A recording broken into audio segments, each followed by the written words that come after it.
Night and chaos converge over a shattered celestial city.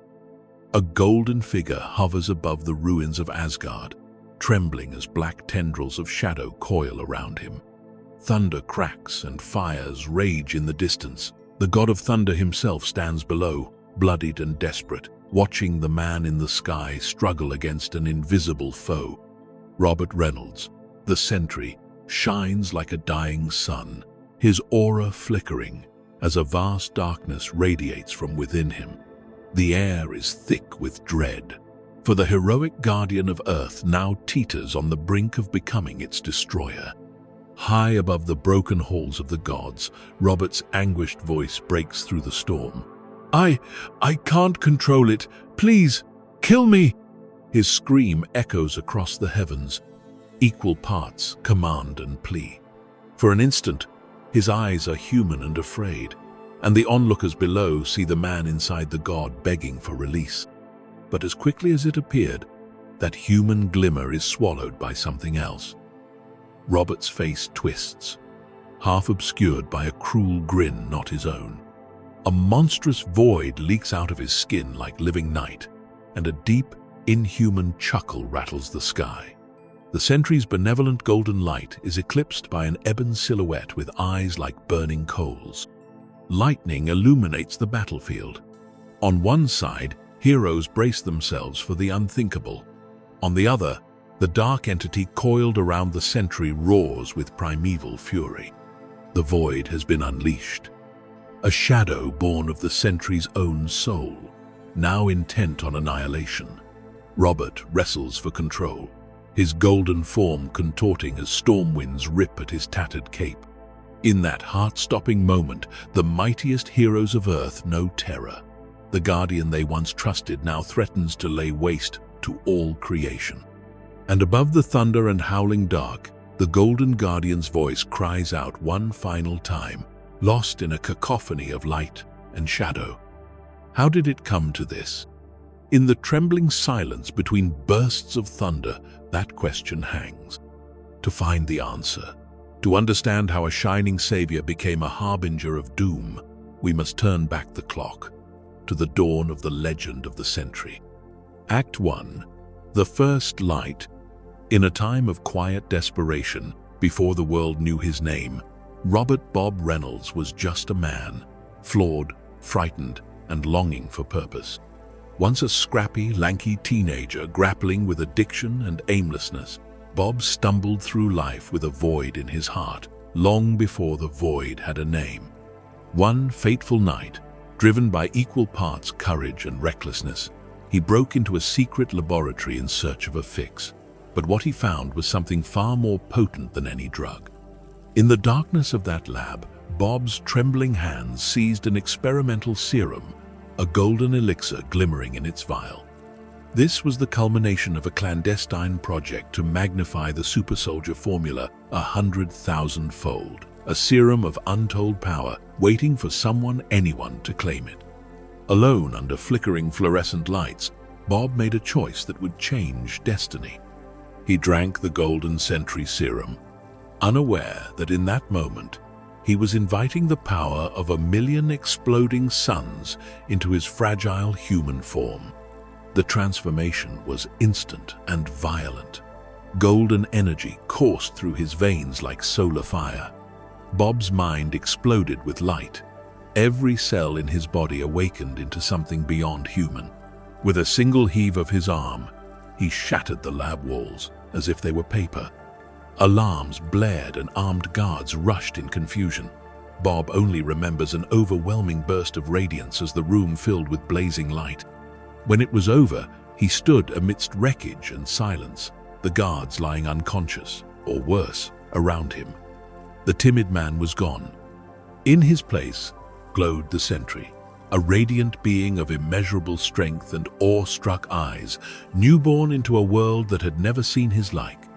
In the days that followed, Robert Reynolds embraced his new identity as the Sentry with the fervor of a man reborn. He stitched together a costume of bright gold and royal blue, its cape billowing like sunlight unfurled, and took to the skies. Imagine the first sighting. a golden streak blazing across the morning horizon, heralding a new Guardian's arrival. He saved a crashing airliner effortlessly, caught it in mid-air, with the gentleness of a parent cradling a child. He foiled robberies and calmed natural disasters. With each heroic act, the legend of the Sentry grew. Here was a hero of hope in a world edging toward darkness, optimistic, brave, and unapologetically good. In an era when many other heroes were mistrusted or shrouded in mystery, the Sentry shone openly as a beacon of light, and people loved him for it. It wasn't just ordinary people who took notice. The Sentry swiftly found camaraderie with the era's champions. The Fantastic Four welcomed this gleaming powerhouse. The brilliant Reed Richards befriended Bob as an equal in intellect and valor, marveled by his scientific insight and raw might. The isolated Bruce Banner, burdened by his alter ego the Hulk, found in Bob a rare friend who could truly understand the weight of unimaginable power and not fear it. Young Spider-Man looked up to the Sentry as a role model, astonished by how effortlessly the Golden Hero balanced might and kindness, and amused that Bob deduced his secret identity with a knowing smile. Even the aloof telepaths of the X-Men sensed something extraordinary in him, a mind split between shining order and chaotic storm. In those early days, Bob Reynolds, farmer's son, recovering addict, unlikely hero, became the glue in a blossoming community of superheroes. He was the Golden Guardian, and with him at their side, the forces of good felt united and strong. At the height of this golden age, Bob's personal life flourished too. He married the love of his life, Lindy, a woman who grounded the godlike man with genuine human warmth. Their love was deep and immediate. Lindy had known Bob before the Serum, and she embraced both his timid past and his dazzling present. She became the Sentry's anchor, the gentle voice urging him to be home for dinner even as cosmic threats loomed. Bob cherished her more than anything in the world. He even took on a sidekick, a young, eager protege nicknamed Scout, who looked at Sentry the way a child gazes at a storybook night. Together, this peculiar family of heroes lived atop the Watchtower, a shining spire Bob built high above Manhattan's skyline as both his headquarters and a symbol of hope watching over the world. These were days of light and laughter. A mortal man turned savior, surrounded by friends, celebrated by the public, and in love with life. Robert Reynolds had never imagined such joy. But with great light comes great shadow. Unbeknownst to Bob and those around him, an ominous presence was growing in the corners of his mind, a darkness that had been awakened alongside his powers. At first it was just a whisper, a bad dream here and there, a flicker of black in the corner of his vision when he hovered above the city at dusk. Lindy noticed Bob sometimes staring off unblinkingly at nothing, as if listening to some distant call. Late at night, he would bolt upright in bed, sweat on his brow, heart pounding as if from a nightmare he couldn't recall. Something was terribly wrong. But Bob, ever hopeful, pushed these fears aside, focusing instead on doing good. Yet each time he unleashed his incredible power, the whisper grew louder. Then came the day the whisper became a roar. Without warning or mercy, a shadowy monster materialized in the world, an entity of pure darkness known only as the Void. It struck like a biblical plague. Under a midday sky that suddenly blackened, a wave of terror swept over the city. The Void was a being of nightmares, an amorphous black silhouette with rippling tendrils and eyes like infinite pits. It exploited the deepest fears of anyone in its presence, rendering even brave souls paralyzed by dread. Heroes and innocents alike quailed as this living nightmare descended upon Manhattan. And at its center, drawn like a magnet, was the Sentry. The Void called out Bob's name in a dozen voices, some pleading, some mocking, and wherever Bob flew to stop its rampage, the creature followed, leaving devastation in its wake. The battle between the Sentry and the Void was unlike any the world had seen. Their first clash shattered the tranquility of a sunny afternoon, turning day to night as if an eclipse had swallowed the sun. Buildings trembled and glass windows burst from the psychic scream that emanated from the void's form. This shadow demon knew the Sentry intimately, knew how to hurt him. It nearly killed young Scout, beating the boy to within an inch of life while Bob's attention was diverted. It whispered poisonous lies into the Hulk's ear, driving the green giant into an uncontrollable rage against his own friends. It even reached into the populace. Millions of ordinary citizens recoiled in terror as the Void's influence tugged at their most secret nightmares. In a single horrific day, the Void's onslaught claimed 1 million lives in New York City, snuffing out light and laughter in an orgy of blood and shadow. What had begun as the Sentry's brightest chapter was fast becoming a nightmare. Blazing with desperation and fury, the Sentry hurled himself at the Void again and again, golden energy flaring against black tendrils in the skies above Manhattan. Each thunderous impact was like a sun colliding with a thundercloud. And with each clash, Bob felt a sickening familiarity, as if he were fighting a twisted reflection of himself. He was. In the heart of battle, the awful truth crystallized. The Void was not an external enemy at all, but the dark half of Robert's own psyche, unleashed by the same serum that empowered his nobler aspects. Every ounce of good the Sentry accomplished, every heroic deed was balanced by an equal potential for evil made manifest in this living shadow. The Golden Guardian of Good and the Black Angel of Death were two sides of one coin. Realizing this broke Bob's heart and terrified him more than any foe ever could. Faced with an impossible dilemma, the Sentry made a choice as monumental as his power. If the Void was him, then as long as the Sentry existed, so too would this horror. With a heavy heart, Bob sought out his most trusted allies, those brilliant minds who might achieve the impossible. In the end, Reed Richards and Dr. Strange helped devise a daring, tragic solution. They would make the world forget the Sentry. By erasing all memory and record of Bob's heroic identity, they hoped to bury the Sentry, and by extension the Void, in oblivion. It was a sacrifice of everything Bob held dear. His fame, his friends' knowledge of him, even his own memories. Late one evening, atop the dimmed watchtower, Bob embraced Lindy one last time, tears of sorrow and resolve in his eyes. This was the only way. Lindy wept, begging him not to do it, but she knew there was no alternative if she wanted to save her husband's soul. In a secret ritual combining science and sorcery, the world's memories were rewritten. By dawn, the entire planet's collective memory of the Sentry was wiped clean, like a story that had been ripped from the pages of history.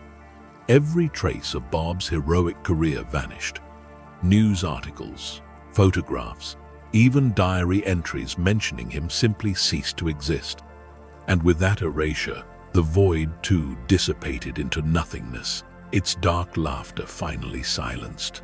The Golden Guardian of Good was gone, saved in a paradoxical way by being forgotten. And Robert Reynolds himself? He was left as a blank slate, a mild-mannered man with inexplicable sadness, living a quiet life far from the spotlight. He no longer remembered the power he had wielded or the horrors he had fought. The world continued on, never realizing that its greatest champion had sacrificed everything to save it from the darkness within himself. Thus ended the first life of the Sentry. In an act of ultimate heroism, he gave up his own legacy to protect the world. The name Sentry faded into myth, a ghost of a notion perhaps lingering only in the deep recesses of a few minds or hidden in children's comics. The watchtower atop Stark Tower sat empty and unnoticed, a puzzling architectural quirk with no apparent origin. Heroes who once fought by Bob's side no longer recalled the golden light that had flown among them. And Lindy, poor Lindy, carried an unshakable void in her heart, a grief without context, as if she'd lost something precious but could not name it. In time, even she forgot why. The world moved on, The Age of Heroes entered a new era, and nobody remembered it had ever had a shining sentry guarding its skies. But some truths cannot remain buried.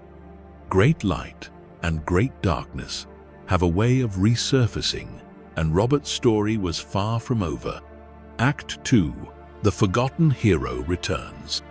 Years passed in relative peace, and Robert Reynolds lived an unassuming life in the shadows of New York, utterly oblivious to his former glory.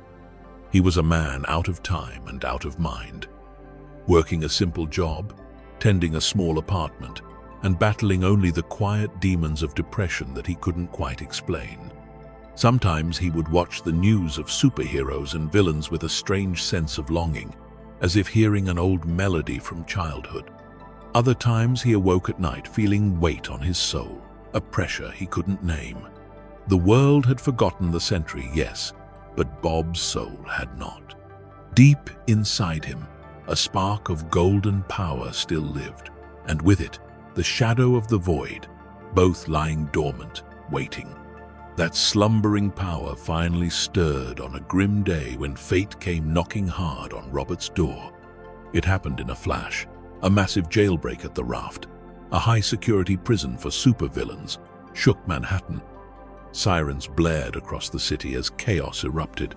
Some mastermind had cut the power and unleashed dozens of the world's most dangerous criminals all at once.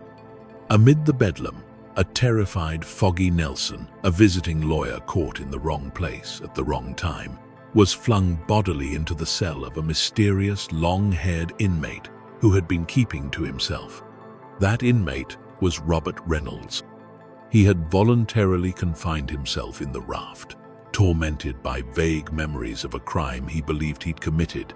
In fragments, he recalled hurting someone he loved, and in his guilt he sought imprisonment. As armed convicts swarmed the corridors and heroes outside battled to contain the riot, Foggy looked up at the gentle giant of a man in the cell and realized this prisoner might be their only hope.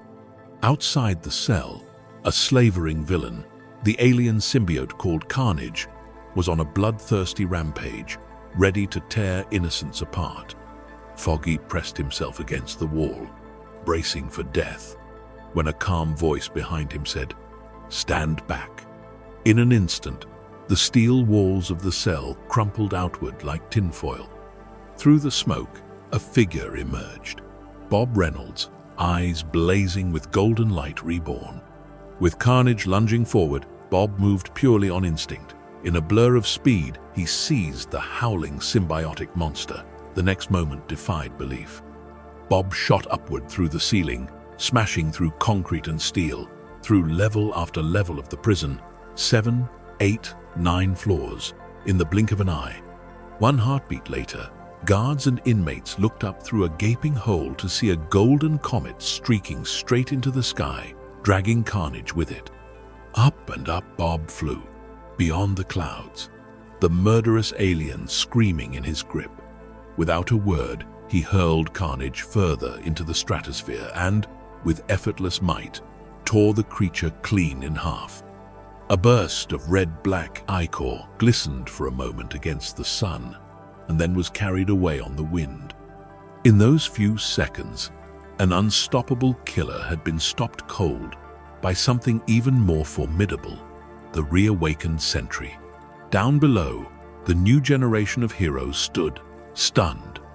Captain America, Iron Man, Spider-Man, Luke Cage, and others had arrived to quell the riot, only to witness the final moments of Bob's astonishing intervention. They watched as the golden figure descended gently, setting Foggy Nelson safely on the ground, among the astonished heroes and unconscious villains. Robert's face was one of confusion and concern. He hardly understood what he had just done. To him, it felt as if another being had taken over in that crisis, a hazy memory of flying and fighting on instinct. Yet the moment he locked eyes with Captain America, something in Steve Rogers' face told him, "You did well." Before anyone could even ask his name, Bob Reynolds, frightened by his own display of power, took flight and vanished into the clouds. The heroes were left with more questions than answers. Whispers began spreading through SHIELD and the superhero community. A massively powerful metahuman had emerged from nowhere, hidden in a prison, with strength rivaling Thor or the Hulk and a visage like some kind of golden Superman. Who was he? Where had he come from? Haunted by the encounter, Bob retreated to the only place he felt safe, an abandoned farmhouse upstate, far from prying eyes. His mind was a storm. In the silence of that rural night, memories started trickling back. Faces he couldn't name. Reed. Strange. A woman smiling. A young boy in a cape. Battles half-recalled flashes of a dark creature. A sense of falling, of light, exploding. The block on his mind had begun to crack. As Bob struggled to piece together the shards of his identity, the world's response to his reappearance was already snowballing. Iron Man, Tony Stark, dug into every database for clues of a golden flying man, and curiously found references to a Sentry in the dusty corners of old discarded files, as if someone had tried to erase him. Mr. Fantastic experienced strange déjà vu when shown a sketch of Bob's face, and the Hulk, upon hearing descriptions of the mysterious savior at the raft, quietly uttered one word that he hadn't spoken in years. Sentry. The spell of forgetfulness was breaking, like ice thawing under a rising sun. Emboldened by fragmentary memories and a deep yearning for truth, Bob sought out those he once knew. He found Reed Richards first, appealing to the brilliant scientist's sense of logic and friendship. In Reed's living quarters at the Baxter Building, Bob appeared without warning, floating outside the 30th-story window until Reed let him in. As Bob spoke haltingly of what he remembered, the Serum, the watchtower, a wedding, a monster made of shadows, Reed's eyes widened in astonishment. Bit by bit, the fog lifted from Reed's own mind. He remembered his friend Bob, the Sentry, and all they had shared. Shock turned to joy and then to resolve. Reed and Bob knew that if their memories were returning, the void might not be far behind. They had to act quickly. Reed alerted the others. One by one, some of the world's greatest heroes were reintroduced to a man they had inexplicably forgotten. In a secret gathering atop the long-sealed watchtower, which had sat unused above the skyline, its door hidden in what was now Stark Tower's roof, the Avengers and other allies reunited with the Sentry. Emotions ran high. Friends like Spider-Man and Professor X shook Bob's hand with wonder, recalling in a rush the adventures they'd had together. The Hulk, now in calmer form as Bruce Banner, approached Bob with a rare, gentle smile, a silent acknowledgement of trust reborn. For Robert, it was overwhelming and heartwarming all at once. He had felt alone and uncertain. Now he stood surrounded by allies who remembered him, who needed him again. In that moment, Robert Reynolds felt the mantle of the Sentry settle back onto his shoulders, no longer a burden but a welcome purpose. The return of the Sentry did not go unnoticed by the forces of evil, however. As feared, the loosening of the memory spell meant the Void's essence stirred once more in the unseen corners of the earth. Dark omens preceded its arrival. A swath of nightmares afflicted sensitive minds across Europe, and a string of murders of various minor superheroes overseas hinted that something unseen was eliminating potential threats. Before long, Bob's greatest fear was confirmed. The Void was back, as angry and hungry as ever. One cloudy evening, reports came in of a black storm moving across the Atlantic, swallowing the sky. The Sentry's blood ran cold. He knew this darkness personally. Rallying his fellow heroes, Bob flew out to confront his eternal enemy once again. This time, however, the Sentry was not alone. In a dramatic confrontation on the streets of Paris, then in London, and finally in Manhattan itself, the Sentry and a coalition of Avengers and X-Men battled the Void. The Shadow Beast shrieked with fury, lashing out with tendrils of living fear. Heroes felt their resolve falter in its presence. Even the mighty Thor, god of thunder, felt a chill of uncertainty as the Void probed his mind for insecurities, but they fought on together. The Sentry's golden light burned like a miniature sun against the encroaching night, and with teamwork and heart, the heroes managed to contain the monster's rampage. Bob, recalling the painful lesson of their last clash, had prepared a desperate measure: the reactivation of the Watchtower's mystic systems originally designed by Strange. Luring the Void toward the tower with a feint, the Sentry and Dr. Strange combined science and sorcery to trap the shadow once more. With a great hum, the Watchtower's forgotten machinery surged to life, projecting a globe of searing light around the Void. The creature thrashed and howled as reality warped around it.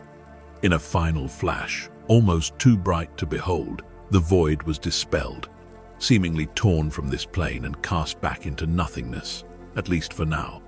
In the aftermath, as panting heroes surveyed the quiet, starry night that followed the tempest, Sentry knew what had to be done. Though his friends protested, Bob solemnly insisted on reinforcing the old spell one last time, to make the world forget the Sentry again, to ensure the Void could never claw its way back through public belief or memory. It was a heartbreaking decision. How many times must the man sacrifice his very identity for the greater good? But Bob was willing. Seeing his resolve, Tony Stark spoke up. "No, this time we do it a different way." The age of secrets was passing. The era of open heroism had begun. The Avengers convinced Bob not to erase himself again, but rather to stay, to let them help him carry the weight of his powers and psyche. They would watch him, support him, and if the Void returned, they would face it together, not through forgetfulness, but through unity and trust. And so, the Sentry finally joined the Avengers openly, stepping fully into the light of the modern age. With the nightmare of the Void temporarily at bay, Bob tried to build a normal life around his hero work. He moved back into the restored Watchtower, now situated above Stark Tower, with Lindy, who had also regained her memories in a painful rush. Their reunion was tender but fraught. Lindy remembered everything, the joy of their early years, but also the terror. She loved Bob deeply, yet the knowledge of what lurked inside him kept her up at night. Still, she stayed. Her hope was that, with the Avengers' help, perhaps Bob could finally conquer his inner darkness for good. In quiet moments, Bob himself would confide to his teammates like Captain America or Ms. Marvel about his fears. He started regular therapy sessions arranged by Tony, who, in his pragmatism, wanted the Sentry stable. This even included telepathic check-ins by Professor X when possible. For a time, peace returned. The Sentry shone as a hero in the public eye once more, battling alongside Earth's mightiest against threats big and small. During this period, the world witnessed just how powerful and how perilous the Sentry could be when pushed. In one encounter, the technologically sinister Ultron attempted to annihilate humanity, as it had done time and again. Ultron took a particularly cruel interest in Bob, seeing him as the biggest threat. The machine managed to do the unthinkable. It struck down Lindy, killing Bob's beloved wife in a calculated ploy to break the Sentry's spirit. For one horrifying moment, Ultron's cold laughter echoed as Bob cradled Lindy's lifeless body. Something snapped in Reynolds, a wrath and sorrow few could fathom. The sky itself turned white-hot as Bob's power level spiked beyond anything ever recorded. With a single gesture, he obliterated Ultron's adamantium form, melting the machine's essence down to slag. Then, gathering Lindy in his arms, Bob did what only a being like him might do. He brought her back to life. Golden energy flowed from his hands and into her heart, jump-starting her existence itself. Lindy gasped, as if from a nightmare, eyes wide and alive. The assembled Avengers looked on in astonishment and a bit of horror. To tinker with life and death so freely was beyond even most gods. The Sentry, it seemed, could undo death when pushed far enough. It was an act of love, but also one more sign that Robert Reynolds was walking the razor's edge of omnipotence and instability. Lindy's revival should have been a triumphant miracle, but in truth it deepened the quiet fear in her heart.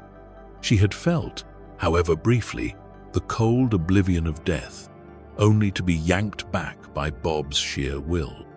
In the weeks that followed, she would sometimes avert her gaze from her husband, as if unsure whether to be grateful or terrified. Bob sensed this unease, and it pained him greatly. He loved Lindy more than anything. The idea that she might fear him was a knife twist. In whispers, Lindy began confiding in one of Bob's colleagues, Tony Stark, voicing her dread. "He's so powerful. If he ever loses control..." "Tony, promise me you'll do what needs to be done." She even asked, trembling, if there was a way to kill Bob should the void overtake him again. Tony, conflicted, assured her they'd find a way to help Bob without such extremes. But the seed of doubt was planted.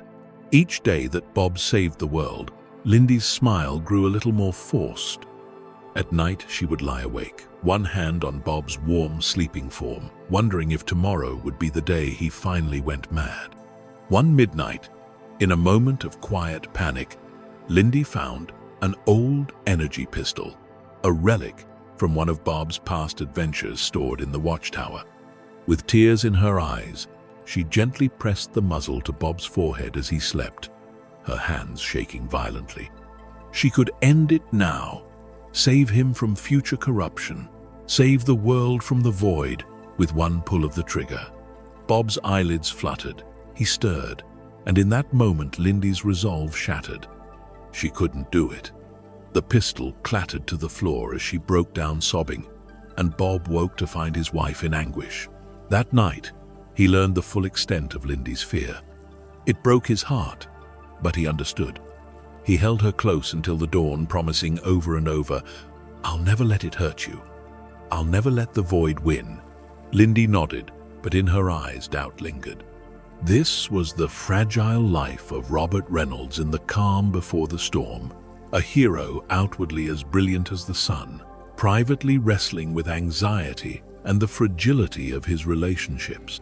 He had comrades, fame, and cosmic power, yet also guilt, trauma, and the ticking time bomb of the void locked within, and soon fate would test the Sentry as never before. A green specter of vengeance was on a collision course with Earth, one that would push Bob to his very limits and beyond. Act 3. When Titans Clash, Worldbreaker. Far across the stars, the Incredible Hulk had been betrayed by those he once called friends.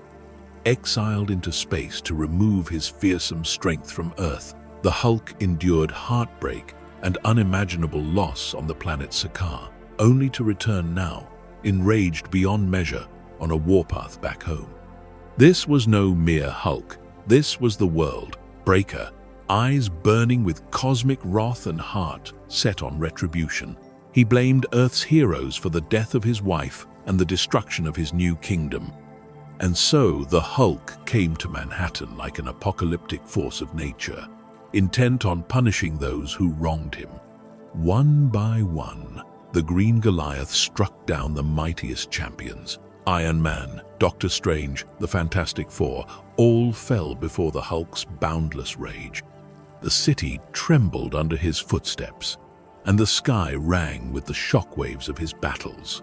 Throughout this unfolding cataclysm, Robert Reynolds watched with mounting unease from afar. The Sentry was perhaps the only hero on Earth with power to rival the Hulk at this peak, a fact well known to both friend and foe. Tony Stark, bruised and desperate after his own defeat, sent message after message to the Watchtower. "Bob, we need you. The Hulk is going to tear down the entire eastern seaboard. You're the only one who can stop him." But Bob didn't answer. Paralyzed by indecision, he sat alone in the darkness of his chamber, watching news reports of the rampaging Hulk reducing entire city blocks to rubble. With each plea for help that crackled over the comms, Bob's hands shook. It wasn't fear of the Hulk's strength that held him back. It was fear of himself. To stop the Hulk, Bob would have to let loose. to unleash the full, terrifying extent of the Sentry's power. And whenever he'd come close to doing that, the void whispered from the abyss of his mind. "Let me out," it hissed. "I'll handle the green brute for you." Bob squeezed his eyes shut, sweat beading on his forehead. He knew if he fought the Hulk at full force, it might break the fragile cage he'd built around the void. As the crisis worsened, Bob's inner turmoil mirrored the chaos outside. In the streets below, the Hulk, now surrounded by an arena he forced Madison Square Garden to become, with enslaved alien gladiators and onlooking citizens, demanded the presence of those he blamed. One by one, he brought defeated heroes into the ring to face his judgment. The world watched in terror as even legendary fighters like Black Bolt and Thor were either beaten or kept at bay from intervening. Amid this havoc, civilians screamed for salvation. They cried out a name half remembered, a beacon of hope from stories past. Where is the Sentry? Some had never heard of him until the news recently. Others had vague childhood recollections of a golden guardian, but now that name spread like wildfire. "Save us, Sentry!" In his tower, Bob felt those cries like daggers of guilt. He stared at a photograph on his wall, himself and Bruce Banner laughing together years ago on a sunny day, two friends at peace. With a resolute breath, Bob made his choice. Enough hiding, enough fear. If his friend, turned foe, needed to be stopped, he would stop him. Void be damned. Robert Reynolds donned his golden mantle once more and took to the sky. The moment he left the watchtower, the cameras caught the streak of radiance arcing over Manhattan. Newscasters shouted in relief, and those under the Hulk's reign of terror looked up to see a second sun rising in the smoky sky. The Sentry had finally entered the fray. In the war-torn streets below, the Hulk snarled as he sensed the approach of a worthy opponent. He had been waiting for this. With a single thunderous leap, Hulk bounded to the upper atmosphere, and there, against the backdrop of a pallid sun, Hulk met Sentry in midair. Hero and monster collided, and the world itself seemed to shudder. Thus began a battle of titans so ferocious and unbridled that onlookers could only watch in awe and dread. High above New York, golden energy crackled around the Sentry like a solar corona, while green gamma aura flared around the Hulk. Their first punches met with a shockwave that shattered windows for miles. The two figures became a blur of motion, trading blows faster than the eye could track. Each impact releasing rings of force that parted clouds and sent hurricane-force gusts rippling outward. The Sentry unleashed beams of brilliant light from his eyes and fists, each carrying the heat of the sun. They struck the Hulk head on, driving him through several skyscrapers in a cascade of concrete and steel. But the Hulk only roared, "Is that all you've got, Golden Man?" and charged back with unrelenting ferocity. He grabbed Sentry by the waist mid-flight and hurled him down Broadway, carving a trench in the asphalt with the hero's body. Bob winced in pain but felt exhilaration too. For the first time in ages, he was truly testing the limits of his power, holding nothing back, and it was intoxicating. As they clashed, neither adversary noticed that ordinary people were still dangerously close. A building, already weakened from earlier fights, began to collapse, threatening dozens of trapped New Yorkers on its upper floors. In a flash, Sentry disengaged from the brawl. In a feat of astounding speed, he zipped beneath the crumbling skyscraper and braced it on his shoulders, holding up thousands of tons of steel and concrete before it could crush those inside. Arms quaking, Bob cried out for the people to evacuate. Hulk, seeing his enemy distracted, hesitated. Despite his rage, he was not without a sense of honor or empathy. He allowed Sentry to secure the civilians' escape, pacing like a caged tiger until the last frightened family had scrambled out of harm's way. Only then did Hulk growl, "Now, Bob, fight me." The Sentry gently lowered the massive wreckage to the ground and rose into the air once more. Face to face with Hulk amid the rubble, Bob did something unexpected. He spoke softly, calling the Hulk by name. "Bruce, it's Bob. I know you're hurting, my friend." For a flicker of a second, Hulk's feral expression faltered at the familiarity of that voice. The Sentry reached out a hand. "It doesn't have to be like this. Let me help you." A murmur rippled through the gathering crowd. Could the invincible world breaker be reasoned with? But the hope was short-lived. The Hulk's eyes flared with pain and anger, memories of betrayal flooding back. He roared, "Help me! You didn't come when I needed you!" And with a mighty backhand, sent Sentry crashing through a row of parked cars. Reason had failed. The time for talk was over. Bob wiped blood from his lip, one of the few times in recent memory he had even been injured enough to bleed, and felt a fire ignite inside him. Not the void's cold darkness, but a righteous fire, the determination to save his friend by defeating him. The battle resumed with renewed fury. Sentry's punches came harder, each one shattering sound barriers, while Hulk's blows made the ground quake as if an earthquake raged. The clash of titans ignited the very air. Swirling around them was a vortex of dust and light, the city's skyline alternating between blinding radiance and emerald fury. Onlookers down the avenues saw brilliant flashes as if a small star had gone supernova in Midtown. Heat from Sentry's energy blast set nearby debris ablaze. Hulk's thunderous strikes crumbled buildings to their foundations. The conflict escalated to such intensity that those heroes who had recovered enough, Captain America, Spider-Man, Doctor Strange, could only watch from a safe distance. To interfere would be suicide. This was beyond mortal scale, a duel of demigods. As the fight raged, something changed in the Sentry's demeanor. Bob began to laugh, a wild, cathartic laugh, not out of malice, but from the sheer adrenaline and release.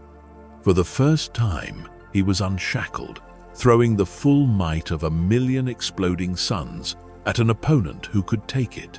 Each thunderous exchange was almost cleansing Bob of his self-doubt. He didn't notice that his golden aura had begun to flicker with black veins, that with every punch, a whisper in his mind grew louder. Yes, more. Show him our true power. The void, drawn by the outpouring of energy, saw its chance, tiny tendrils of darkness beginning to coil at the edge of Bob's consciousness. But in the heat of battle, Sentry paid it no heed. Finally, after what felt like an eternity of devastation, both combatants began to flag. The once impenetrable Hulk panted heavily, his emerald hide bruised and smoldering from solar burns.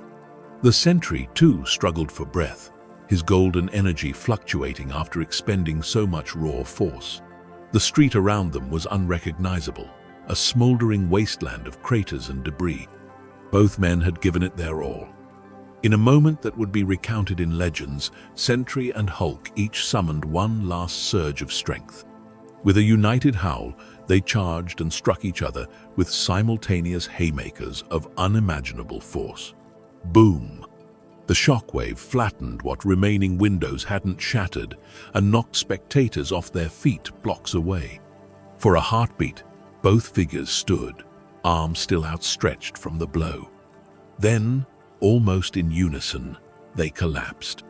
As dust settled, the Hulk reverted, shrinking down into the battered form of Bruce Banner, unconscious on the ground. And the Sentry, he too, had transformed. The glowing man was gone.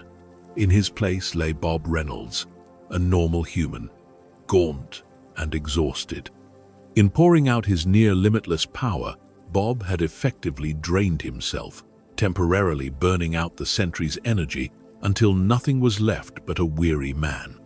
The two old friends lay side by side amid the rubble, their battle finally over not by clear victory of one over the other, but by the expenditure of their rage and might. It was over. The World Breaker had been stopped, his wrath quelled by a force equal to his own. The gathered crowd, civilians and heroes alike, approached cautiously, Then, with growing relief and cheers, they saw Bruce Banner stir and awaken, confused but calm now that his anger was spent. They saw Bob Reynolds sit up slowly, helped to his feet by none other than Bruce, who managed a tired, respectful nod. In that simple gesture, past the bruises and broken bones, there was mutual gratitude. They had beaten the hate out of each other, and perhaps found the men inside again. Sentry offered a faint smile to Bruce, a silent promise of forgiveness and friendship, if Bruce would have it. The Hulk's war was ended not by annihilation, but by the intervention of a friend who refused to let him go too far. The aftermath of this duel of titans left a lasting impression on the world. On one hand, Bob Reynolds was hailed as the day's savior. Headlines dubbed him Golden Guardian Stops Hulk's Rampage, and the public's fascination with the Sentry skyrocketed. But among the heroes, and within Bob himself, there was a quiet unease. Witnesses had seen the Sentry laugh in battle, seen a dangerous gleam in his eye as he unleashed destruction. It was brief, but unmistakable. For a few moments, Bob had enjoyed the fight, relished in cutting loose. Those who knew of the Void's existence traded worried looks. Was it stirring again? Bob himself, in the days that followed, withdrew to the watchtower, contemplating with dread how close he might have come to losing control. He had nearly tapped into that bottomless well of power, a well that, if fully unleashed, might bring back his dark other half or cause damage beyond repair. For now, though, victory was sweet and the world was safe. The Hulk had been humbled and ultimately forgiven, and Bob Reynolds had proven to himself and others that he could be the hero they needed, even in the face of his fears. However, the greatest challenges for the Sentry still lay ahead. As one storm settled, another was brewing, one that would entangle Bob in a web of manipulation, tragedy, and the unleashing of true darkness on a scale that would dwarf even the World Breaker. The Void had tasted a moment of freedom during the Hulk battle. It would not remain chained for long. Act 4, The Darkness Unchained. In the wake of the World War Hulk incident, Robert Reynolds was a man torn between pride and anxiety. He had stood toe-to-toe with the strongest there is and saved countless lives. But at what cost to his soul? Bob's uneasy introspection was soon interrupted by seismic shifts in the world of heroes and villains. A new era dawned, an era of deception and dark ambition, heralded by the rise of one man, Norman Osborn. In the chaotic aftermath of an alien invasion, where Osborn had managed to cast himself as Earth's savior by felling the alien queen, the U.S. government dismantled Tony Stark's SHIELD and handed the keys of authority to Norman. This was a fox given charge of the Hen House, a former villain now put in command of all national security and superhuman oversight. The age was ominously dubbed the Dark Reign. From the moment Norman Osborn took power, his eyes were on the Sentry. Osborn was as cunning as they come. He understood that to cement his regime, he needed the most powerful figure on the board under his thumb. And who better than the Golden Guardian, the living powerhouse who could shake worlds? But Norman also knew Sentry was a delicate instrument, a god with the mind of a troubled man. Thus began a twisted campaign to befriend, manipulate, and control Robert Reynolds. Norman approached Bob with calculated kindness and empathy. He presented himself as a benefactor, offering Bob the one thing he craved most: understanding. In private meetings high above in the gleaming towers of Avengers headquarters, now under Osborn's control, Norman would speak to Bob in gentle tones. Posing as a confidant who knew what it was like to battle inner demons, he flattered Bob incessantly. "You're not just any hero, Bob, you're the hero, the most important of us all. The world needs you to be stable, needs you happy, and I can help with that." Bob, who had long felt misunderstood by even his closest friends, found unexpected solace in Osborn's attention. Norman also arranged for Bob to receive cutting-edge psychological therapy. Though unknown to Bob, the therapist was one of Norman's lackeys, subtly feeding into Bob's insecurities and nudging him to trust Osborn more. Over time, Osborn convinced Bob to join his new Avengers, a team assembled in the image of heroism, but rotten at its core, filled largely with reformed criminals and psychopaths wearing the costumes of true heroes. To the public, it was the official Avengers team, sanctioned and led by the new regime, with the Sentry as their shining member to lend legitimacy. But behind closed doors, they were Norman's Dark Avengers, doing his bidding. Bob's presence on this team was enough to quell many doubts among the people. After all, if the virtuous Sentry stood with Osborn, could Norman's intentions really be that bad?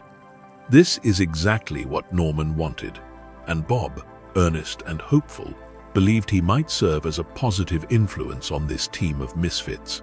For a while, things seemed oddly calm. The Sentry performed missions under Osborn's command, battling threats as ordered. With his godlike might, he decimated rogue Atlanteans one week, crushed a rampaging monster the next, all the while receiving praise from Norman. "Good job, son. You did exactly what was needed." Bob beamed at such approval, desperate to feel he was doing the right thing. And whenever doubts crept in, such as noticing his teammates' brutal methods or catching a glimpse of Norman's barely masked insanity, Osborn would smooth it over, often by stroking Bob's ego or promising to help cure his condition. He'd say, "Work with me, Bob. We'll cure that void once and for all. Just trust me a little longer." It was poisoned honey, and Bob drank it willingly, hoping for a cure, a normal life. Yet even as Osborn played benevolent friend, he was quietly tightening the noose. Norman knew that the biggest obstacle to fully controlling the Sentry was Lindy, Bob's wife.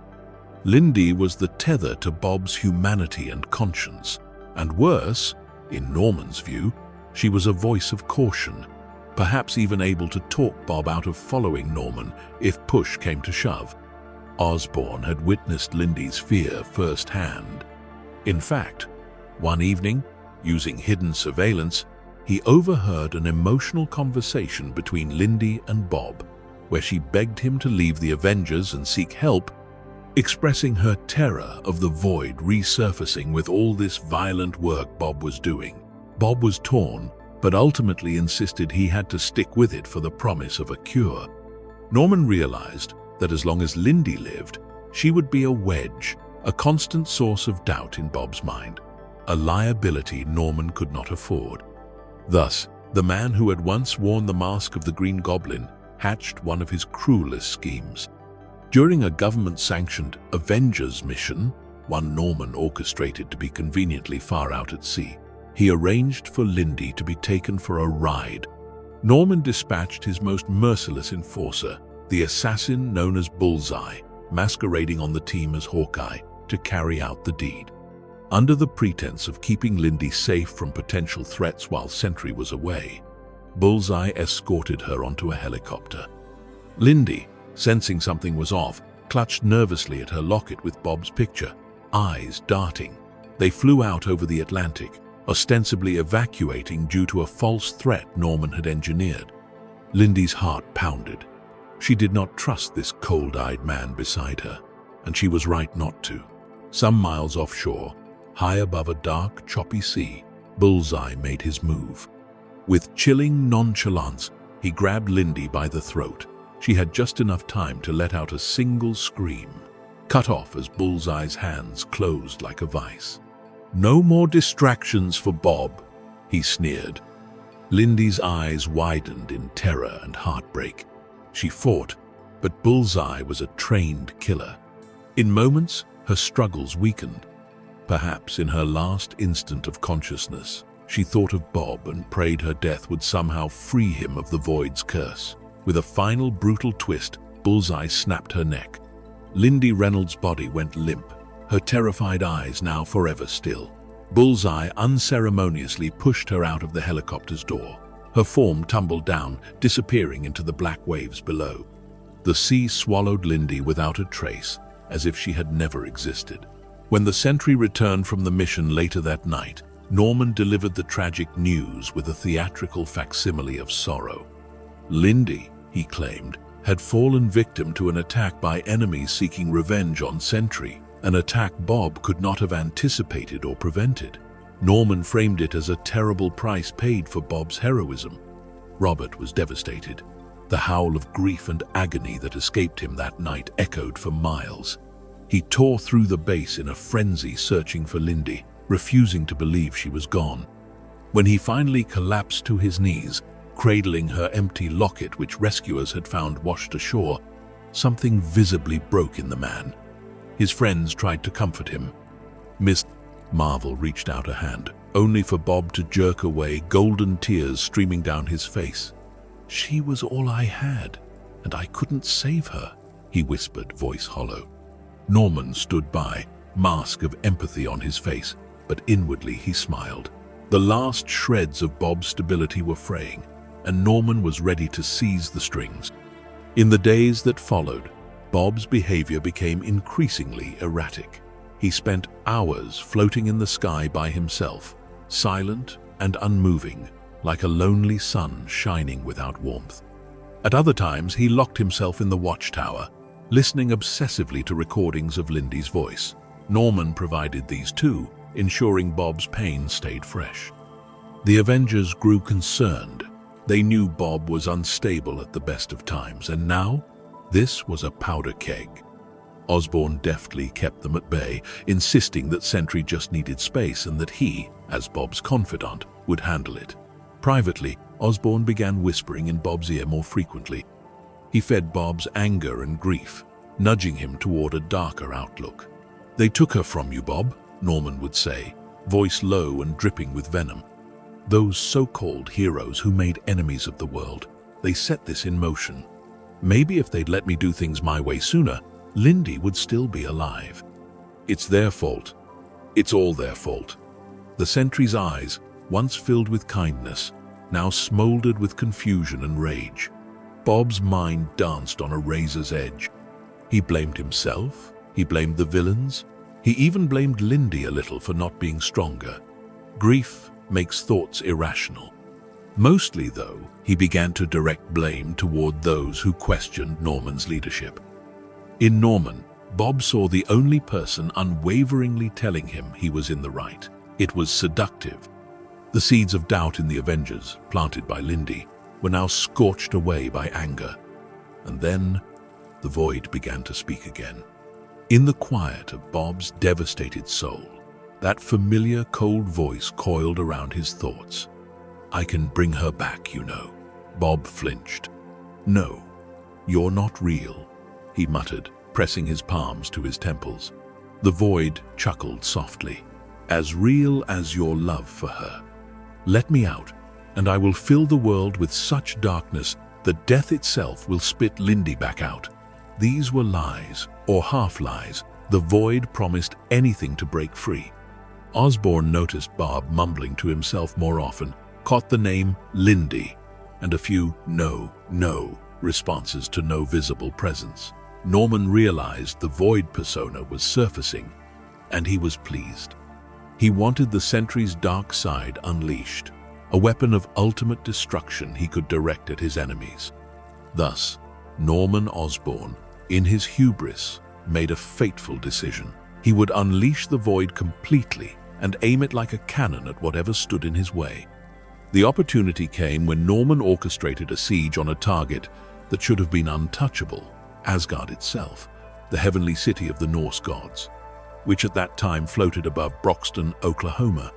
Believing the Asgardians a threat to his power, Osborn rallied a military assault to bring down the Golden Realm.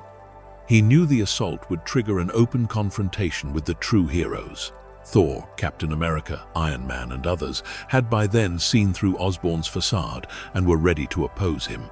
It was a gamble of epic proportions, essentially a civil war and God's war combined. But Norman had an ace up his sleeve, a near-omnipotent enforcer in the form of the Sentry, or perhaps the Void. As the siege of Asgard began, Osborn gave Bob the simple, chilling order: tear it down, tear it all down. And Bob, heart numb and mind teetering, obeyed. With a gut-wrenching scream, the Sentry hurled himself at Asgard's golden towers, ripping through the ranks of Asgardian defenders like a human missile. In the frigid afternoon light of Oklahoma, gods and mortals alike watched in horror as the Sentry, Earth's once gentle guardian, became a blazing instrument of destruction. He smashed the fabled gates of Asgard apart with bare hands, sending shards of enchanted metal raining. As Asgard's warriors swarmed him, Bob roared and let the void in just a little more. Tendrils of black energy wreathed his golden form, and his strength, already immense, seemed to redouble. He grabbed the mighty Heimdall and hurled him aside like a doll, swatted away Balder and a dozen Asgardian soldiers with one kinetic blast. The god of war, Ares, ironically fighting on Osborn's side, believing in the cause, saw the madness and tried to stop Bob, thinking to knock sense into him.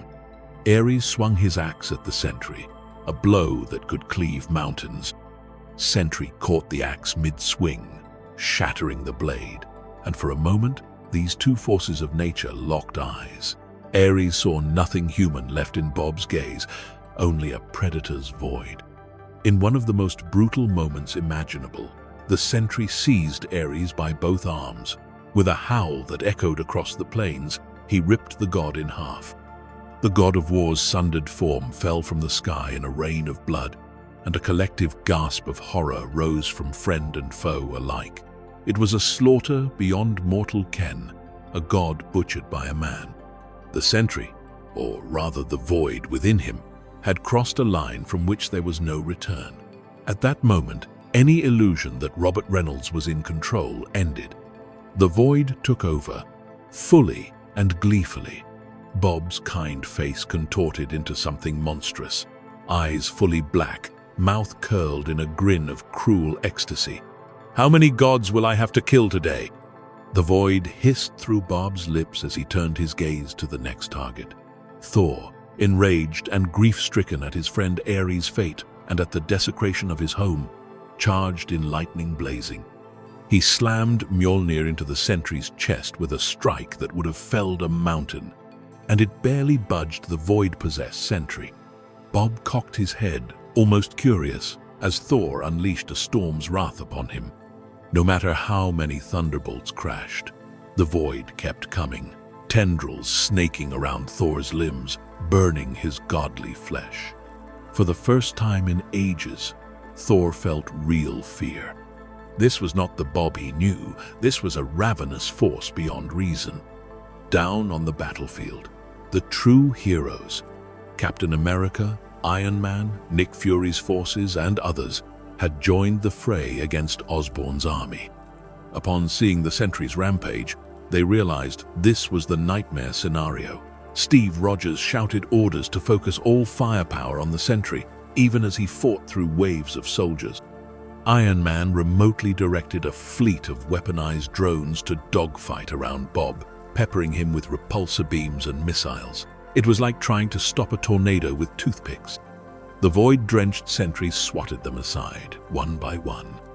In the chaos, Loki, the trickster god, surprisingly switched sides, guilt-ridden by his role in this siege and moved by seeing his brother Thor nearly overmatched. Loki summoned the Norn Stones, mystical artifacts, to amplify the power of the assembled heroes, hoping to give them a chance against the void. For a brief moment, enhanced by Loki's magic, Iron Man's beams, Cap's shield throws, and every other attack hit harder. They managed to stagger the Sentry void, driving him to his knees with an onslaught of combined force. But the void was beyond pain or exhaustion. Furious at this resistance, it turned its attention to Loki, sensing the magic source. In a swift, merciless strike, the void impaled Loki with a lance of darkness. The trickster god gasped as the life left him, his last act having been an attempt at redemption. Two gods now lay dead at the Sentry's hands. Norman Osborn, watching from behind the lines, actually felt a twinge of fear for the first time. The weapon he had unleashed might consume everything, including him. With the destruction of Loki, the empowering spell faltered, the hero's second wind ebbed, and the void rose once more, now a towering mass of darkness in the shape of the Sentry, its size swelling, its form less human by the second. Asgard itself was crumbling. Great chunks of the Golden City were falling out of the sky, torn apart by the Void's earlier assault and by the instability of the battle. Amidst the rubble and fires, Thor regrouped with Iron Man, Captain America, and a wounded but defiant cadre of others. They prepared for a final stand. Above them loomed the Void, laughing with a sound that resonated like the death of worlds. Black tendrils lashed down, threatening to engulf the heroes. At that critical juncture, something miraculous happened. Robert Reynolds, the true Bob, stirred within the monster. Perhaps it was the sight of his dearest friends about to be annihilated. Perhaps it was the shock of having murdered so wantonly, colliding with the core of who Bob was. Or maybe, just maybe, the love for Lindy, now gone, pierced through the haze one last time, reminding him of the man he aspired to be. Inside the swirling maelstrom of the Void's psyche, Bob fought back. The Void howled in protest, its control slipping. The gigantic dark apparition recoiled and began to shrink, coalescing once more into the figure of the Sentry, Bob's form, but wreathed in shadow, warring with itself. Those watching saw the blackness around him tremble and quiver, as if an internal struggle was tearing him apart. On the ground, the battered heroes paused, uncertain what was happening. From the swirling darkness came a voice, but not the demonic snarl of the Void. It was Bob's voice, anguished and pleading, "Please, I can't hold it back. Someone—" "End this." The Void reared up again, momentarily gaining the upper hand.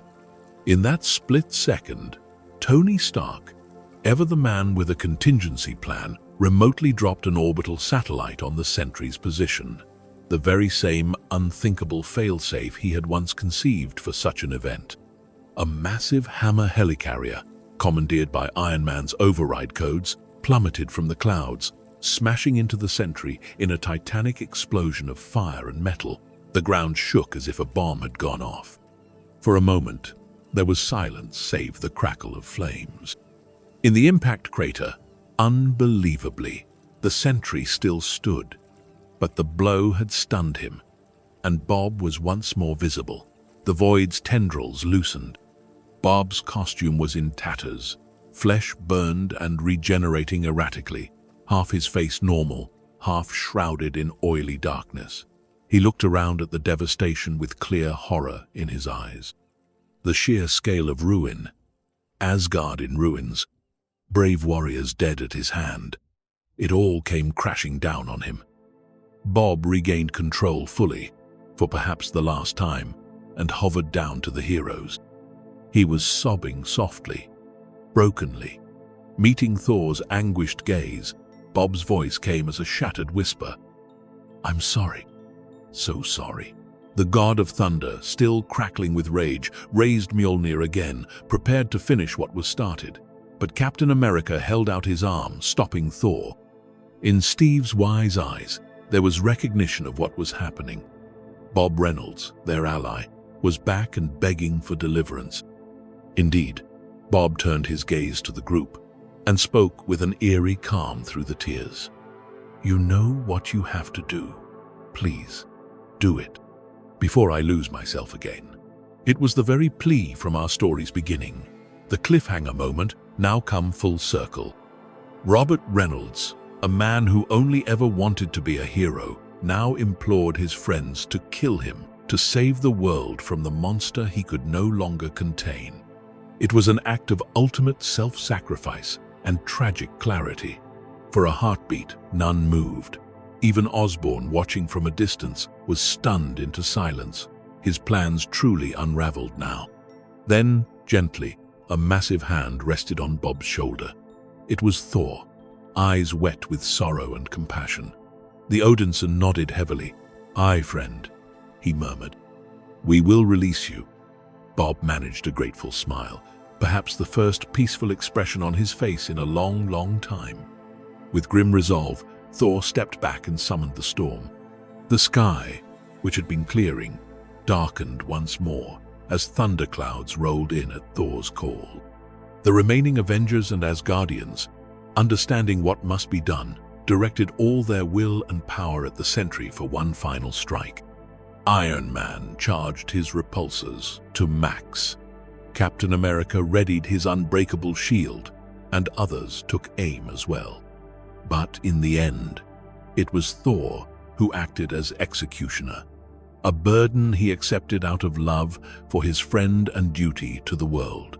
Lightning brighter than 100 suns crackled around Mjolnir as Thor hurled it with all his might at Bob Reynolds. In that split second, Bob closed his eyes. Perhaps he saw Lindy's face. Perhaps he felt relief. As Mjolnir, wreathed in divine lightning, struck the Sentry square in the chest, Iron Man's beam and others' attacks hit in unison. There was a blinding flash. A column of pure white energy engulfed Bob. His mouth opened in a silent scream as unimaginable power coursed through him. The void, sensing annihilation, surged outward in a ghastly howl of protest, forming a demonic visage that loomed above Bob's vaporizing body. But Thor bellowed and channeled yet more lightning into the blast, and Tony's lasers burned hotter, and in one magnificent combined assault, the void was ripped apart atom by atom. When the light faded, nothing remained where Robert Reynolds hovered, except a few drifting motes of ash in the wind. The Sentry was gone. The void was gone. The nightmare was over. A heavy stillness fell over the battlefield. The heroes, bruised and bloodied, bowed their heads, grieving yet resolute that they had done what was necessary. Thor, in particular, floated upward, searching the skies with sorrowful hope, perhaps expecting Bob's form to miraculously reconstitute, as he'd seen Sentry survive the impossible before. But not this time. All that was left was a gentle rain beginning to fall, quenching the fires amid Asgard's wreckage. Thor whispered a prayer to the All-Father for Bob's soul. On the ground, Steve Rogers placed a comforting hand on Iron Man's shoulder, both men haunted by what they'd witnessed and done. Norman Osborn, the architect of all this tragedy, was soon after unmasked, literally, as Spider-Man shattered his Green Goblin facade in front of cameras, and arrested, screaming incoherently about how the Sentry would return to punish them all. But Osborn's dark reign had ended. In its place, the heroic age dawned for Marvel's world, an age Bob sadly wouldn't share. As cleanup began, Thor himself found what remained of Bob's physical body. A rapidly decaying, charred corpse, reverting between human and monstrous features. With great care and respect, Thor wrapped the body in his cape. In a final, poetic tribute, the Thunder God took Robert Reynolds' remains up beyond the clouds and gently released them into the heart of the sun. The Sentry had always drawn power from the sun's rays. Now his atoms would become one with that very solar fire, a fitting funeral for a man of light. Thus ended the life of Robert Reynolds, the Sentry, or so it seemed. The world had witnessed a modern myth writ in lightning and blood, a savior's rise, fall, and redemptive end. Yet, as with all great myths, death is not always the end of the story. In the comics to come, forces beyond mortal understanding would conspire to raise the Sentry from the ashes, setting the stage for further trials in the saga of light and darkness. Act 5, Ashes and Rebirth. For a time after the siege of Asgard, the world carried on without the Sentry. The absence of such a towering figure was palpable to those who knew him. But legends like Robert Reynolds have a way of resurfacing, especially when the cosmic balance is askew. It wasn't long before whispers of resurrection began to circulate through the darkest corners of reality. Deep in the shadows, a cabal of beings with grand designs saw opportunity in the fallen angel that was the Sentry. Far away, twin children of Apocalypse, known as the Apocalypse Twins, enacted a plot to twist Earth's mightiest heroes to their will. As part of their scheme, they gathered remnants of impossible power, a life seed and a death seed, celestial artifacts capable of creating and destroying life on a godly scale. With these, they sought to raise an army of dead heroes to serve as their new horsemen of death. And among the fallen champions whose corpses they collected was Robert Reynolds. In a ritual of macabre science and sorcery, under flickering alien stars, the twins resurrected the Sentry. Bob's eyes opened once more, but they were different now, shining not with golden warmth, but with an eerie calm. In this unnatural rebirth, something was fundamentally changed.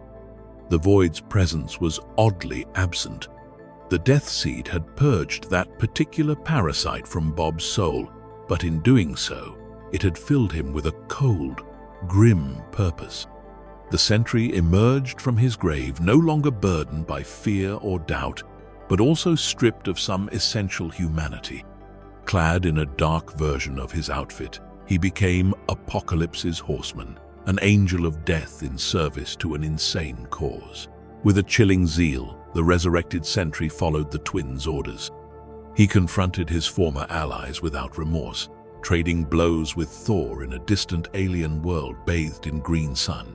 In this new state, Sentry was arguably even more dangerous, utterly fearless and utterly loyal to the twins' vision of cleansing the Earth. As part of their grand design, the Apocalypse twins sought to save mutant kind by actually transporting Earth's mutants off-planet before detonating Earth itself. It was a convoluted plan that involved colossal celestials coming to judge the planet. And here, too, the Sentry played a role. When the cosmic executioner, the celestial named Exitar, loomed over Earth to deliver destruction, the Sentry's twisted sense of duty reasserted something of his old self.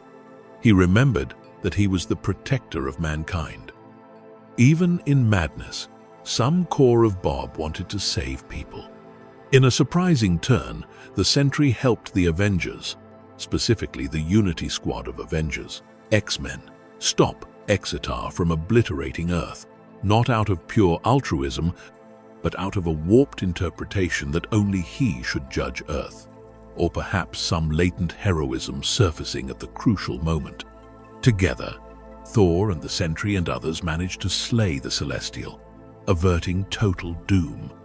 In the aftermath of that battle, standing amidst the ruins of a Celestial's corpse, the Sentry experienced a rare moment of clarity.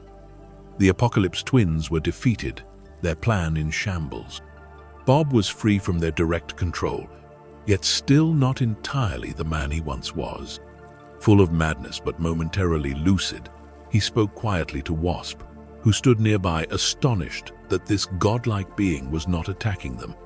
The Sentry confessed that, twisted though he was, he enjoyed helping the Avengers again in stopping the larger threat. It felt right, but he also knew he didn't belong among them anymore. With a strange calm, the Sentry looked to the sky, at the corpse of Exitar, a being the size of the moon. In a gesture almost penitent, he decided to take this Celestial's body far away from Earth, acting as a self-imposed exile and watchman.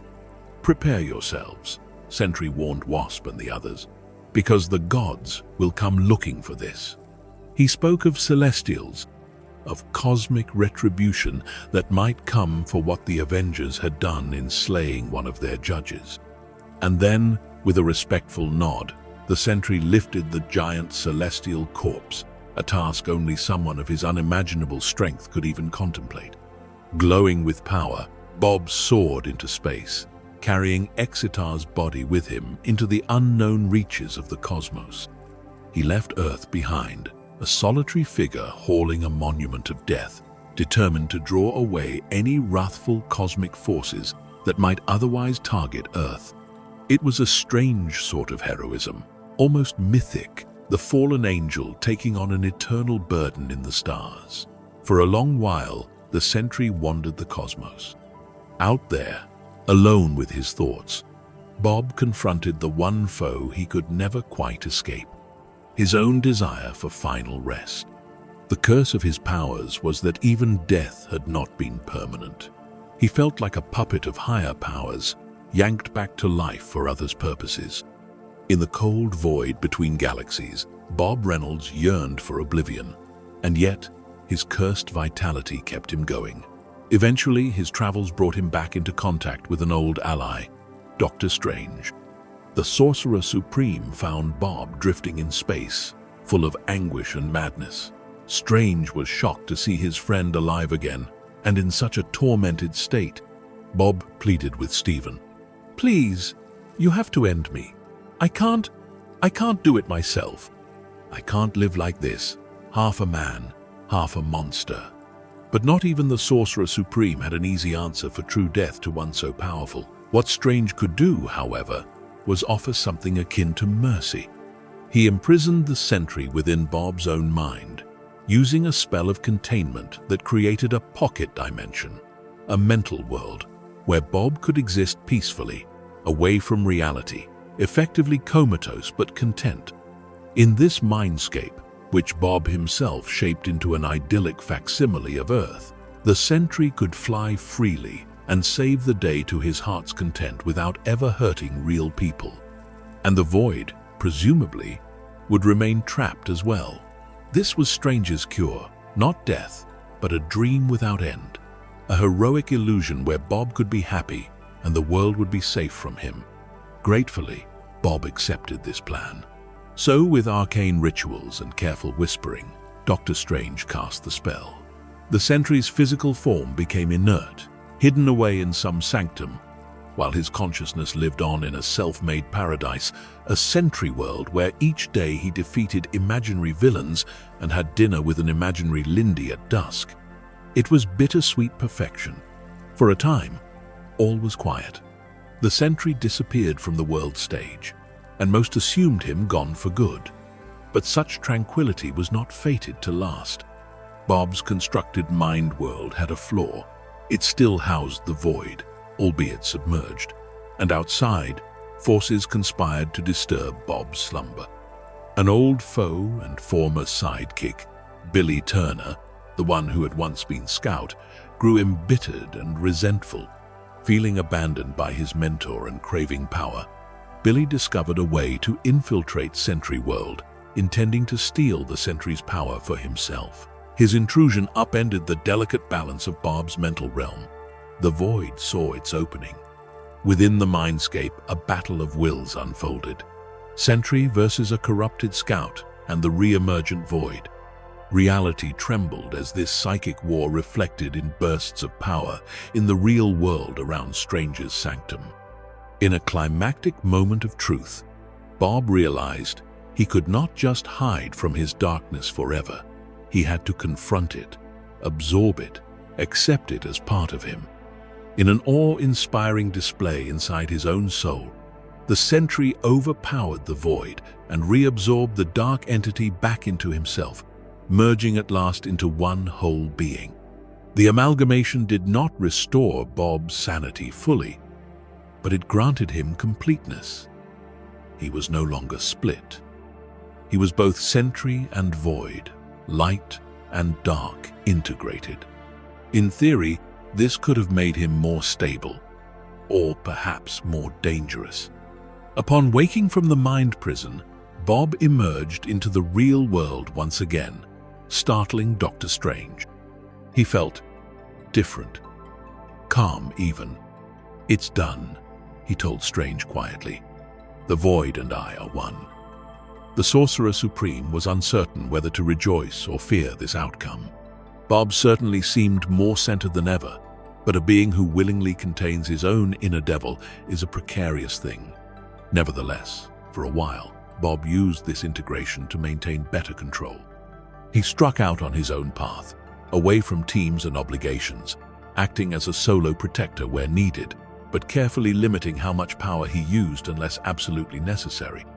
This self-imposed restraint would soon be tested by a threat unlike any he'd faced.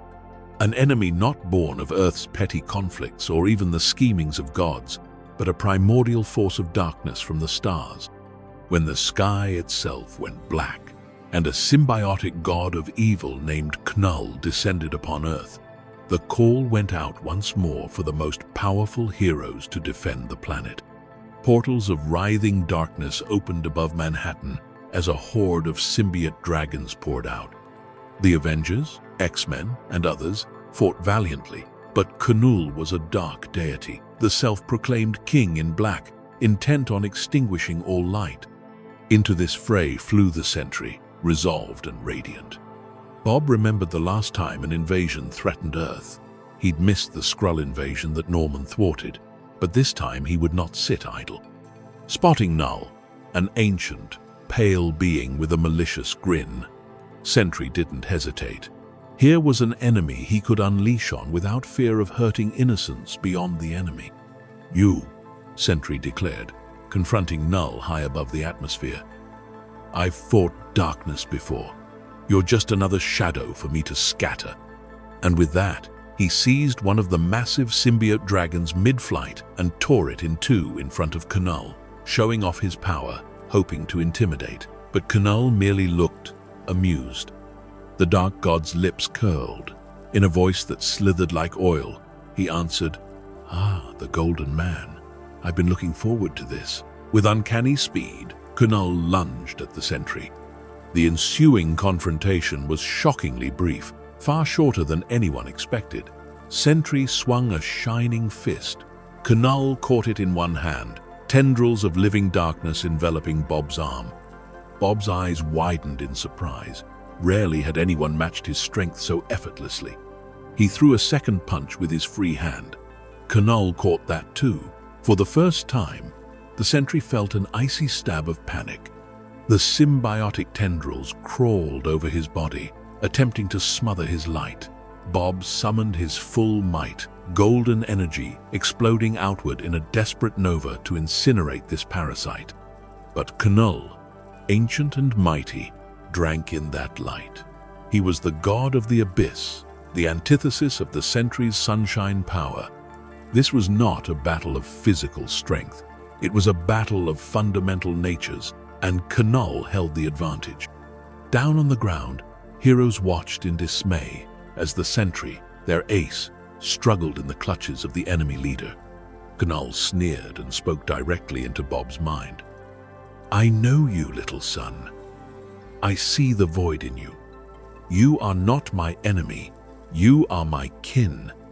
These words rattled Bob. The void inside him stirred, almost drawn to Knull like a moth to a black flame. Bob tried to respond, tried to summon the righteous anger he'd wielded against the Void or the Hulk or any number of foes. But in that hesitation, Knull struck decisively. He extended his symbiotic tendrils straight through the Sentry's body, impaling him. Bob gasped as tendrils pierced his chest, tendrils infused with alien darkness that began to tear at his very molecules. "No," Bob hissed, defiant, grasping at Knull's arms, trying to pull the tendrils out. For a second, it looked like Bob might rip free, but Knull was done playing. With a cruel laugh, the Dark God tore the Sentry apart, literally ripping Robert Reynolds in half in midair, just as the Sentry once had done to Ares and Carnage. A collective cry of horror rose from the heroes below. In a rain of golden energy and crimson blood, the mighty Sentry fell in two pieces, plummeting from the sky. Knull held the sundered remains triumphantly, announcing to the terrified world, "I have killed your god of light. Now darkness reigns eternal." It was a chilling inversion of the earlier siege. The murderer had become the victim, and a more ancient darkness had overthrown him. As Sentry's bisected body crashed to the earth, something poignant happened. Bob's spirit stepped out. Perhaps it was the presence of the recently ascended Valkyrie, Jane Foster, who ensured his soul did not fall into Knull's abyss. In those fleeting moments as New York trembled under Knull's assault, Valkyrie found Bob's spirit, a glowing, anguished form hovering over his broken shell. She extended her hand to him. Bob, looking surprisingly at peace, simply nodded. With a last look at the battlefield, at his friends fighting on despite his fall, the Sentry's soul passed into the afterlife. Guided by the Valkyrie to a realm where one hopes, he found the peace and forgiveness that eluded him in life. Bob's body, however, remained, a husk of incredible power that had not fully dissipated. After the King in Black saga concluded, with Knull's defeat thanks to other heroes stepping up, the question remained, what to do with the Sentry's physical remains, still radiating untold energy? The answer, unfortunately, was not gentle. The authorities, spearheaded at that time by a certain Mayor Wilson Fisk in New York, decided to treat the Sentry's corpse as a potential weapon. In a cynical mission, Fisk's Thunderbolts squad retrieved the two halves of Bob's body with the intent to use it as a bomb against lingering threats. This plan went awry. Betrayals and subterfuge spared the corpse from detonation, but it showed how even in death, the Sentry's power was feared and coveted. Worse was yet to come. A shadowy organization called the Blasphemy Cartel stole the remains of the Sentry for their own nefarious ends. They bound millions of tortured souls to his corpse, creating a monstrous undead puppet, a revenant prime of the Sentry, in a sick attempt to harness his might. This revenant prime was a terrifying sight, a shambling mockery of the golden hero, shrouded in screaming phantoms. It rampaged, nearly impossible to stop, for it was powered by so many vengeful spirits. It took nothing less than the combined magical might of Clea Strange, Sorcerer Supreme of Earth at the time, and a resurrected Dr. Stephen Strange himself as the Harvestman, Servant of Death, to put an end to this atrocity. In a spectacular sorcerous battle, they confronted the revenant Sentry in the heart of the cartel's stronghold, Emerald City, and unmade the abomination, obliterating the entire city in the process. When the dust settled finally, the Sentry's physical form was no more. One might say Bob was truly laid to rest that day, his remaining atoms scattered and the meddling dark forces chastised. However, the power of the Sentry, that cosmic sunlight, is not something that just vanishes. In the wake of the Revenant's destruction, fragments of the Sentry's power were set loose. They found their way into the bodies of several ordinary individuals across the globe, like embers seeking kindling. These unsuspecting people suddenly developed flashes of Bob's memories and slivers of his abilities. It was as if Robert Reynolds' legacy was attempting to rebirth itself in many forms. One of these individuals, a courageous woman named Mallory Gibbs, eventually gathered the scattered powers by overcoming the others, some of whom misused their gift. In doing so, Mallory became the new bearer of the Sentry's full power, a heroine of light inheriting Bob's mantle. She adopted the name Solaris, stepping up to use the million sun power for good, as Bob once did, hopefully with less of a curse upon her soul. And so, by 2025 in the pages of Marvel's comic lore, the story of Robert Reynolds seemingly drew to a close, a cycle of death and rebirth, of power passed on, of light finding a way to continue even after the darkest nights. The Sentry had been a guardian, a monster, a martyr, and an inspiration all in one. His saga reads like the great tragedies and epics of old. A man who flew too close to the sun, quite literally, who wrestled with his own shadow, and whose life was a constant battle between salvation and destruction. Epilogue: A New Dawn, the Thunderbolt from Olympus. Legends never truly die. The tale of the Sentry has reverberated not just through the comic book pages of Earth 616, but into our own world's modern myths, the cinematic universe of Marvel, where new audiences will soon witness a reimagining of Robert Reynolds' story. Even now, whispers echo through Hollywood halls and fan circles alike that in an upcoming chapter of the Marvel Cinematic Universe, the Sentry will emerge once more, this time on the silver screen. In the depths of top-secret government labs within the MCU narrative, one can imagine a scenario much like Bob's comic origin. Perhaps Valentina Allegra de Fontaine, the shadowy orchestrator, assembling a team of misfit heroes called the Thunderbolts, seeks to create a super being of her own, a trump card to rival the Avengers' power. A variant of the serum that birthed Captain America is experimented on, augmented to unimaginable potency, and a troubled soul, maybe a war veteran or a soldier racked with PTSD, volunteers or is coerced into taking it.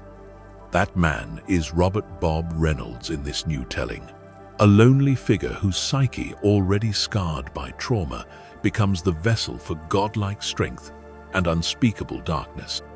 The Thunderbolts, a motley crew of anti-heroes, Yelena Belova, Bucky Barnes, Red Guardian, and others we've come to know, are tasked with containing a threat that none of them alone can handle. Rumors swirl that their foe is not a foreign despot or alien invader, but one of America's own making, a super soldier gone horribly wrong. As the film's plot unfolds, we'd likely see Bob's transformation, how he becomes the shining Sentry, initially perhaps even helping the Thunderbolts on a mission with his awe-inspiring powers. But soon, the cracks in his mind show. The screen might flicker with unsettling visions from Bob's perspective, a shadowy figure in reflective surfaces, a voice echoing in his head, the void, unnamed but insinuated. The Thunderbolts start to realize that the greatest threat is emerging from within their ranks. Cue an epic escalation. The third act of the film might mirror the grandeur of the comic's Siege, but in a context fit for the MCU's grounded approach. Perhaps a city, Washington or New York, becomes the battleground as Bob loses control.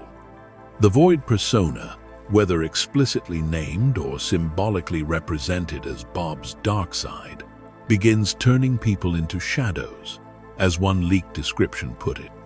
The Thunderbolts, who are used to tackling terrorists and monsters, find themselves utterly outmatched by a teammate who is basically a god on a rampage. It's a confrontation of mythic stakes. Can these broken but determined individuals stop a man with the power of 1,000,000 exploding suns? Visually, we might see nods to iconic moments. The Sentry perhaps casually backhanding Red Guardian through a building, or lifting an armored vehicle that the Thunderbolts arrived in and crumpling it like foil. Bucky and Yelena coordinate tactics desperately learned from watching the Avengers.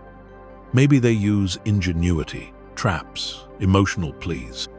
We might even get a heart-wrenching moment where one of them, someone Bob bonded with earlier in the story, tries to talk him down, appealing to his humanity. For a flicker, Bob's true self breaks through. The golden glow in his eyes returns. He doesn't want to do this. The Thunderbolts see their chance and execute a risky plan, perhaps involving some experimental device, Stark tech or Wakandan tech, to neutralize his power. In the climax, I imagine something akin to that poignant scene from the comics. Bob, battered by a combined onslaught from the Thunderbolts, falls to his knees amid a ruined landscape. He looks at the harm he's caused. Perhaps a tear escapes. "I never wanted this," he might murmur in a strained, trembling voice. The leader of the Thunderbolts, maybe Bucky, stepping up as a field leader, stands before him, conflicted, weapon in hand. And Bob, in a moment that brings audiences to chills, echoes that line from the comics, "Please, end this, kill me." The Thunderbolts hesitate. They are not executioners by nature, just survivors and soldiers. But here is a man begging for release from a curse of power. How the Thunderbolts film resolves it, we can only speculate. Perhaps they find a non-lethal way, some cryostasis or dimensional prison to contain Bob rather than kill him, leaving his fate open-ended and possibly redeemable in a future story. Or perhaps, in a bold stroke, one of them does strike the final blow, delivering that merciful end, leaving the team and audience to grapple with the heavy aftermath. One thing is certain: if and when the Sentry's story hits the MCU, it will be presented as a modern myth within a 2-hour spectacle, a parable of absolute power and the human frailty that accompanies it. The tone will aim for the philosophical grandeur we've seen in films like Eternals, asking questions about the duality of good and evil within one being, about mental health behind superhuman abilities, and the moral lines heroes might cross when faced with a friend-turned apocalypse. The cinematic Thunderbolts will introduce Robert Reynolds to millions who never knew his name, and they will witness a tragedy and triumph unlike any other in Marvel's roster. They'll see that the Sentry is not just evil Superman, as some reductively call him, but a deeply complex figure, a man striving to be virtuous while wrestling a literal demon inside. They'll feel the gut punch of his downfall and perhaps hold on to hope for his redemption. In the end, the legend of the Sentry transcends mediums. Whether on comic page or film reel, it remains a story that is both epic in scope and achingly personal. It's about light and shadow, and how one cannot exist without the other. It's the story of a shining guardian who fell from grace, but in falling, taught those left behind about humility, responsibility, and sacrifice. As the credits roll, be it in our mind's eye or in a theater in the near future, we imagine a final voiceover, perhaps from an older hero reflecting on the Sentry's impact.